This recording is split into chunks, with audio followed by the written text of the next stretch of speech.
சூப்பரான டேஸ்ட்டான pepper chicken fry எப்படி செய்கிறது அப்படிங்கிறத பார்க்க போகிறோம். இப்போ ஒரு மண் சட்டியில் வந்து எண்ணெய் ஊற்றிக்கலாம். பட்டை, கிராம்பு, ஏலக்காய், அன்னாசிப்பூ, பிரியாணி இலை போட்டுட்டு சோம்பு போட்டுக்கலாம். பட்டை மிளகாய் போட்டுட்டு கொஞ்சம் வந்து கருவேப்பிலை போட்டுக்கலாம். கொஞ்சம் வந்து மிளகு போட்டுட்டு வெங்காயம், பெரிய வெங்காயம் போட்டு இதை வந்து நம்ம நல்லா வதக்கிக்கலாம். நல்லா வதங்கி வந்ததும் இஞ்சி பூண்டு விழுதையும் போட்டு நம்ம நல்லா வதக்கிக்கலாம். இது கூட வந்து சிக்கனையும் போட்டு நல்லா வதக்கிக்கலாம். மஞ்சத்தூள் கொஞ்சம்,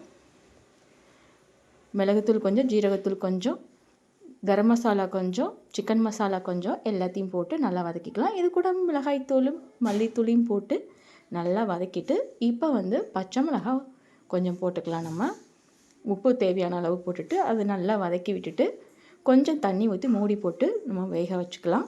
இப்போ நம்ம எடுத்து பார்த்தோம் அப்படின்னா சிக்கன் நல்லா வெந்திருக்கு. மிளகுத்தூள் கொஞ்சம், கொத்தமல்லி இலை கொஞ்சம் போட்டு நம்ம இறக்கணும் அப்படின்னா ஒரு சூப்பரான டேஸ்ட்டான பெப்பர் சிக்கன் ஃப்ரை ரெடி ஆகிடுச்சு. கண்டிப்பாக நீங்களும் ட்ரை பண்ணி பாருங்கள்.